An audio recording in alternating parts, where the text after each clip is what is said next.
And hello, everyone, and welcome to this week's episode of Mississippi Success here on WYAD 94.1 FM's Facebook page, as well as on YouTube and Twitter. I'm your host, Cyrus Webb. Glad you all could join us once again. Have a very special guest that's joining us today. Really excited about it. We're excited to welcome Deloris Scott to our program today. We're going to talk to Deloris not only about what it's been like for her to do what she loves, but also what it's been like for her to be able to show other people what's possible, not only for themselves professionally, but also personally as well. If you guys are not following Deloris, we'll let you all know how to stay connected with her. Deloris, thank you so much for the time. Really appreciate it.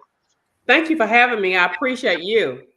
Well, look, we had a great conversation on Conversations Live, the radio show for the radio station. So now I'm glad to be able to let them see you. I get to see you and have a conversation with you for the first time. Deloris, here we are now, if you can believe it, in the second month of 2022. And you've been very busy. I've been staying connected with you on Facebook. I want to first ask you about personal satisfaction. What has it been like for you to be able to do what you love and to be able to share that with the rest of us? In starting this journey, I just enjoy seeing women in particular, nothing against the guys, but women in particular have this platform to connect. It's not just about the personal training or the physical part. It's also about the connection piece. The physical fitness leads to mental fitness. It's all intertwined into one. So to be able to affect many women, whether it's in their homes, whether it's at the gym, in any capacity, is just a blessing because I'm blessed to be a blessing to others. I've been with the small children, know what it's like to try and get to a gym to work out with small children. So having a platform where I go into ladies' homes and get to know them, and they become my friends. We become the best of buddies through this platform. And that is so rewarding to me to be able to affect not just the physical part, but to become friends and be invited to their homes and do different things with them. So that's the most rewarding part of it for me. Deloris, did you always know that you were a person of service? Because, I look at it almost like we look at people who are in the service industry or caregivers or, who put themselves out there to be able to work with others. Did you always know that that was a gift you had? I knew when I became a teacher that being an educator is a completely service. We're not in it for the income. We're in it for the outcome.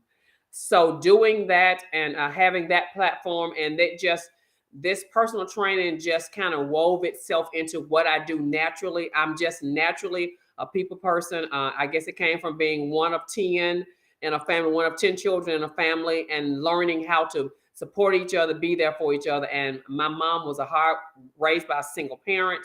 She was a hardworking lady, but she always found time to do something for somebody else.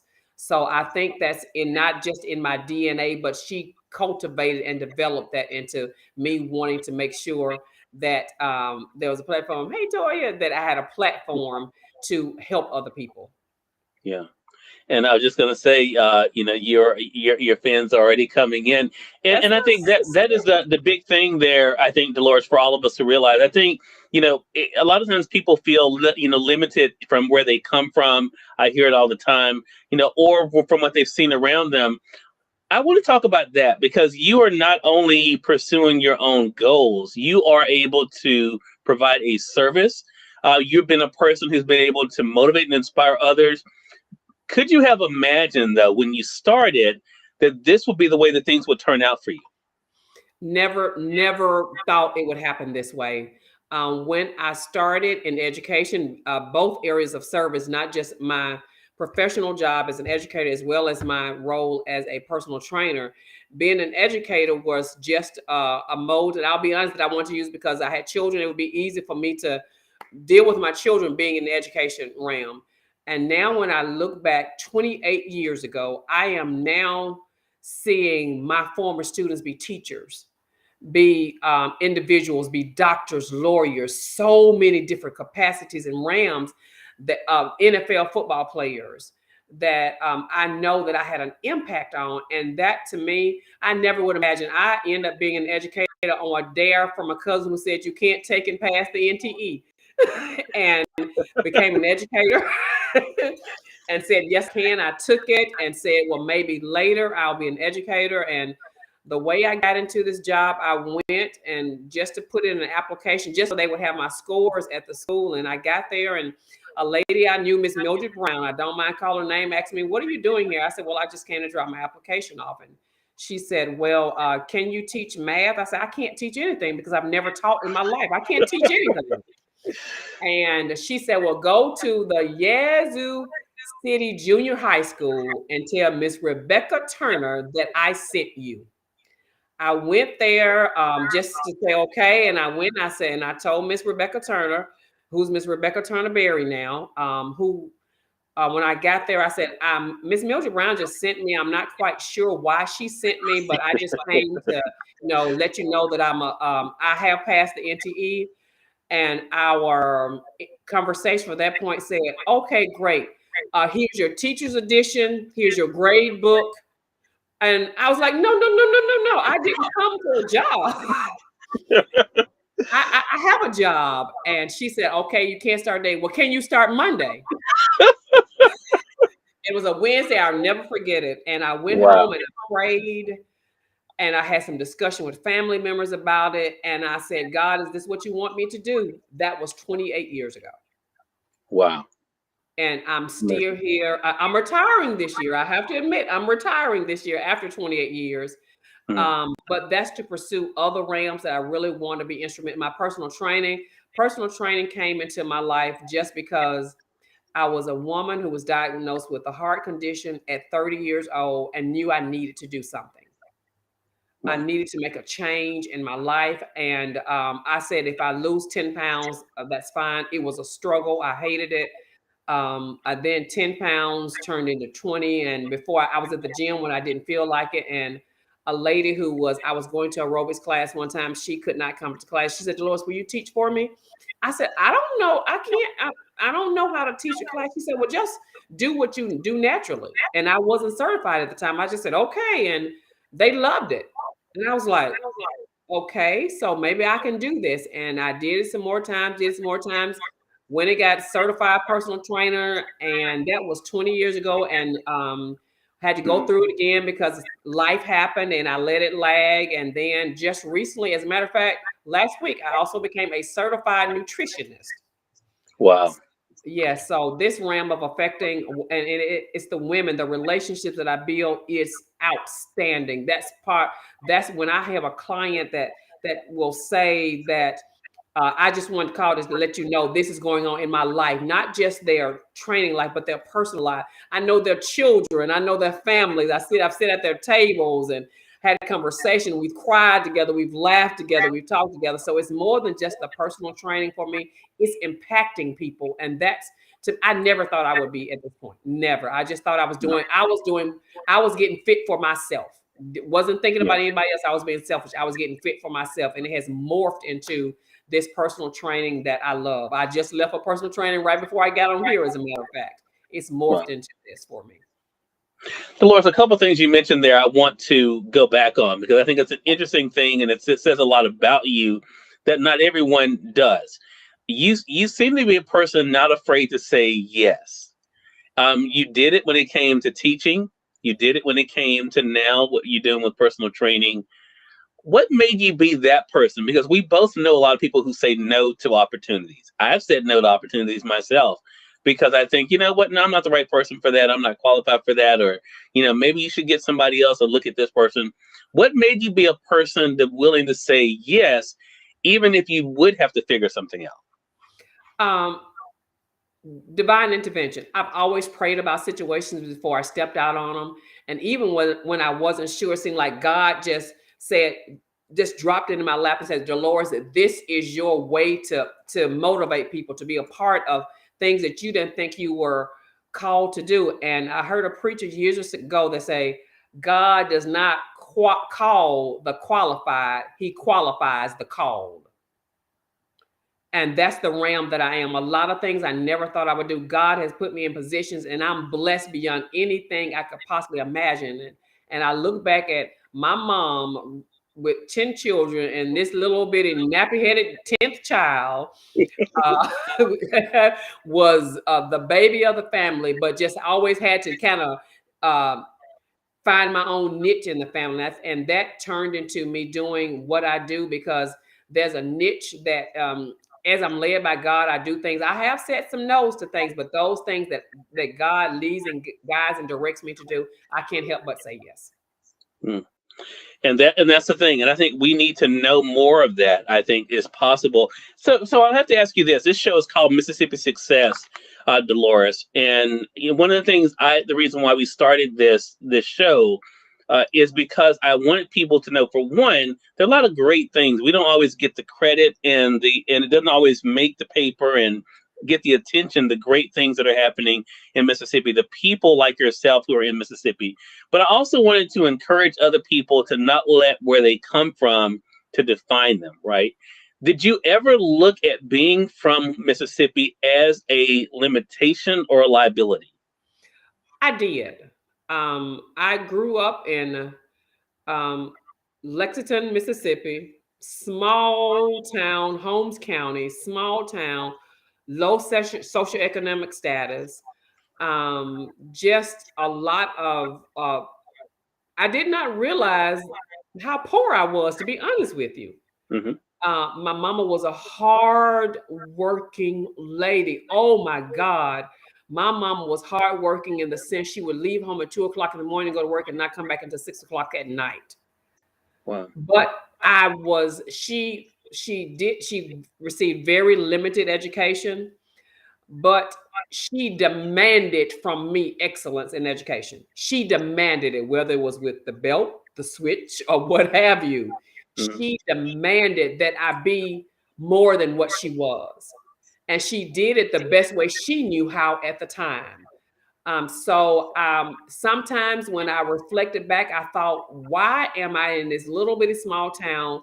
Um, Academically, I thought I could compete with anybody because that's the way my mom instilled it in me. But at the same time, I was afraid to compete with others. And when I got an academic scholarship to Jackson State, I was like, okay, what do I do now? What do I do with it? Coming from a small town, going into Jackson State University was, to say shell shock was probably an understatement. Even though Yeah. I experienced some things, but I was still shocked because it was just me and my mom for a very long time. And to be from a small town, poor economic status, and get to Jackson State and see people who dressed in the finest of clothes and I just didn't have it. And I start thinking beyond that. That's when the motivation kicked in is where you're from does not have to determine where you're going. Right. You have to know that it has to be, I heard the word early, intrinsically motivated, meaning that you have to find it deep down in yourself to say, because I'm from this path, because I'm from here, does not mean this is where I'm destined to be. I might as well think big. If I got to think at all, I might as well dream big, wash it, and the thoughts be small. And Mm. having that insight, along with a mother who demanded it by any means necessary, pushed me to the next level. So I don't want anyone to think that your present circumstances determine what your future will be. It's all in Yeah. you. You have everything. God has given you everything that you need to reach where you want to be. Don't let where you are be, I'm just destined to be here. It's much bigger than what you ever. God will blow your mind by the things that he does for you. Love that. Such a great thought. I want to say for those who are just tuning in, you're watching Mississippi Success here on WYAD 94.1 FM's Facebook page. I'm Cyrus Webb, your host. We're joined today by Deloris Scott, someone who's not only a personal trainer, but also she's someone who can help you when it comes to your nutrition as well as a nutritionist as well. We're going to get more into that. Deloris, I think, as we're having this conversation in February, it's recognized as American Heart Month as well. And so, of course, being heart healthy is so important. Mississippi, unfortunately, I love this state, but we're normally at the top of all the wrong lists, especially when it comes to things dealing with health. How do you hope to change that, or at least get people to change their mindset, Deloris, about their diet, what they're putting in their body, and how they're treating their body? Mississippi is, if not one, number two in obesity rates, including childhood obesity. That is a number that oftentimes it comes from people being so busy, in particular, women being so busy taking care of everybody else, we neglect ourselves. So one of the things and that's one of the reasons that I became a personal trainer, that I go to ladies' homes. You don't have an excuse now. I don't care if you got a 10-bedroom house or a 1-bedroom apartment. I promise you, you can exercise wherever you are. And that's one of the things that I try to get women to see is, when we get so busy taking care of everybody else and neglect ourselves, the health issues become part of what we do. Because I was diagnosed with a heart condition, 30 years old, and I was placed on nitroglycerin. It comes from there are genetics that play a part, and our culture. You know what we do in our culture. We eat when we're happy. We eat when we're sad. We eat when we're mad. We eat when we celebrate. We eat, and if you came from the era that I came from, we were also taught to eat everything on your plate. So there are some things that when working with my clients, that I have to change mindset. Fitness takes place from the neck up, because it takes place with what you put in your mouth and the thoughts that are in your head. Once your mouth and your mind control everything, your body will fall into place. So I teach women that you have to have the right mindset. You owe yourself an hour a day to work out. And obesity in Mississippi is staggering. And sometimes I've trained some children that I have to let parents understand these are not facts. I'm not saying this to get your money. If you look at the obesity rates in Mississippi, the heart disease kills women faster than cancer. And it's not something that when somebody says, oh, they have cancer, we're all sympathetic. We, however, don't want to attack the obesity rate because we don't want to attack the person. When I try to attack obesity, I'm not attacking the person. I am trying to get rid of the mindset of this is okay, that I can't do anything about it, because yes, you can. You can do something about it. And I want to change the mindset so that women understand being healthy does not mean being skinny. That's not what that means. Being healthy means being there for your family, means being there for yourself, means that you're taking care of yourself and want to live. Longevity is what, that healthiness promotes it. But Mississippi being unhealthy, so that's why I try, and I'm looking, as I retire, I'm looking for grants that I can make available so that I can gain grants so that I can teach women all over the Mississippi, travel in Mississippi, letting them in the areas that are sometimes overlooked. Your small rural communities don't have access to the nutrition, the fitness. I want to bring that to those small rural places who think that they can't do it. I don't care from 10 to 100 and anywhere in between, to let those individuals know it does not matter. I will bring it to you. I will bring fitness, the nutrition, to where you are. If you can't come to the fitness and the nutrition, I will bring it to you. Oh, that's such a great message. I want to say, Linda says, you are a positive and true motivator. Deloris, thank you for all that you do. God is good. Appreciate you, Linda, for that. So one thing we didn't talk about is we were talking about the transition. We were talking about you going from education to being a personal trainer, now nutritionist. Owning a business, running a business, in itself is a success story. Is that something that has been easy for you to wrap your mind around, Deloris, that you are now running a business, and because of who you are, building a brand around yourself? To hear you say it out loud, is he talking to me? Yeah. To hear it, to hear a business owner. Yeah. I'm still humbled by it. No big hit. My heart is beating fast right now just to hear business owner. Even though it's what I love to do, I still marvel at the fact that I'm doing this as a business. That God has blessed me with the opportunity to evolve, not just my journal, but to evolve it into having a positive impact on people through this. And starting it was just something I said, what's the worst that could happen? Nobody shows up. Nobody wants to do personal training. That's the worst that could happen. But I'm so thankful for the clients who trust me with their lives. That's the way I look at it. These people trust me with their health and with their lives, and I don't take it lightly. I research it as a business owner. I research whatever health conditions they have, whatever it is. I research it. So it's not a cookie. I don't do cookie cutter personal training where we all doing the same thing. I take personal training personally because the programs that I develop are specifically for the individuals that I'm training. So you and we connected initially, as I mentioned, through the radio side here at WYAD, Deloris, and we were talking, of course, during the pandemic. Of course, we're still dealing with the pandemic. Yes. So I have to ask you that because you talked about you are being able to go and to do one-on-ones. How has, especially the past couple of years, how have you had to make adjustments? Because I think for a lot of people that may have an idea of what they want to do as a business, they don't know with everything going on how they can make it work. How did you make it work, even with the challenges we've been dealing with over the past couple of years? Thank God for Zoom. Zoom allows me to, there was one lady that she and I were training. She lives in Arizona. Oh, wow.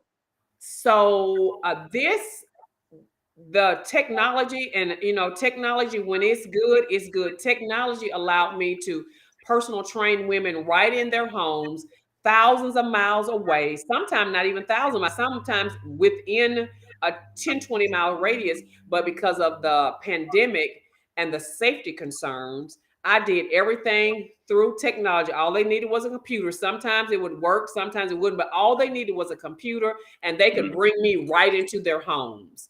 Love And it.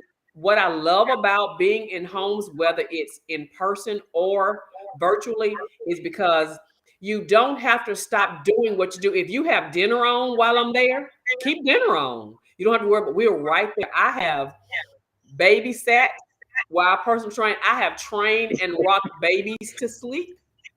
I'll tell the mother, and because the mother is in tears, I can't do that. I said, yes, you can. You keep working out. I've literally rocked babies, trained. It's okay.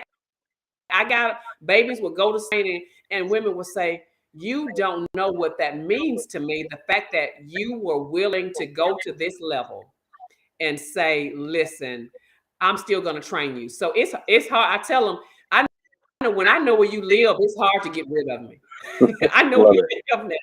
Love And it. for people to be comfortable inviting me into their homes, whether it's in person or virtually, to invite me into your lives this way, to get personal with me, because in this, I have to ask a lot of very personal questions about their health, about any disease, a lot of personal, I have to know their weight. Women don't like to share their weight, Cyrus. Hmm. I have to know their weight. I have to go. So being this way, I took notes, and I literally would do virtual trainings. But even in the virtual trainings, I still stuck to my one person at a time. Okay. I still stuck to my guns on that, because the only time it was more than one person, if it was like I had a mother and daughter who were training together. Oh, But wow. Okay. I still did not do I'm on Zoom and I got 900 people here. I still stuck to my guns and believed that I was not going to suffer at all if I decided to virtual, and I still did one-on-one. And that's exactly what I did. I did one-on-one. I showed people when I started going back into homes, I had my vaccination cards. Are you comfortable with me coming in? I will wear a mask. I understand that, to the point whereas if something happened, my clients were so wonderful. They said, Deloris, we've been identified as a close contact. We will let you know when these 10 days are up, and we will show our negative test results to you.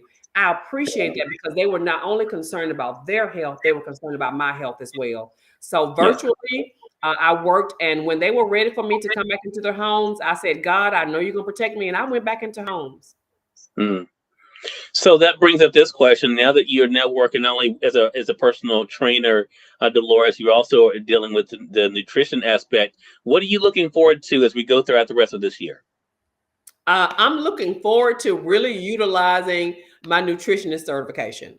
I say that because it was tough. It was a tough test. It was hard, but I'm glad I did it. There are sometimes when you have a regular day job and still trying to do still be a business owner at the same Yeah. time, and trying to make sure that you stay up on your skills, make sure that you stay abreast of all the latest things that are happening when it comes to health and fitness and nutrition. So it caused me to burn the midnight oil. I stayed up a lot, but I really want to show how the fitness and the nutrition work hand in hand. And fitness and nutrition for the body works just as well for mental health, for relieving stress. Because, you know, when you hear some things that are going on with people, mental health is so real. But Right. being physically active helps with the mental part, because it's an outlet to relieve stress, for you to decompress. And Cyrus, to be honest with you, I've had some sessions where we didn't work out, where the women got a chance to talk to me about what was going on in their life, and said, when I get messages that say, you are the best thing that has happened to me, it's worth every penny I spend on you, because you help relieve the stress that I otherwise wouldn't have anybody to talk to about. Oh, that's amazing. So it's not just one, it literally takes place from head to toe, because the physical part to me is the easy part. The mental part that comes along with knowing that you are healthier, that you're fitter, that make you feel good about yourself, the self-esteem that comes with all that. So it's not just about the physical part for me, it's about the complete and total person for me. What a great thing. Again, everyone, Deloris Scott has been our guest for this episode of Mississippi Success, a true Mississippi success story. So excited, Deloris, we've had a chance to be able to chat today, to share a bit of your story, your journey. How can our viewers stay connected with you? My Facebook page, I have a couple of my personal Facebook page, of course, is Deloris Scott. I have a Facebook business owner page, is Delo Personal Training, Delo Personal Training. Same thing on Instagram as well, Delo Personal Training. So contact me through my personal email, through my business email, because I want to stay in touch. I'll work with anybody, anywhere, Zoom, virtually, be it in home. I will come to you. I want to travel, not just Mississippi. I want Delo Personal Training to go beyond Mississippi, so that it can be a lifestyle, not just for women in Mississippi, but women across the country. Love that. Congratulations to you again, Deloris. Really appreciate you stopping by the program, and looking forward to talking with you again real soon.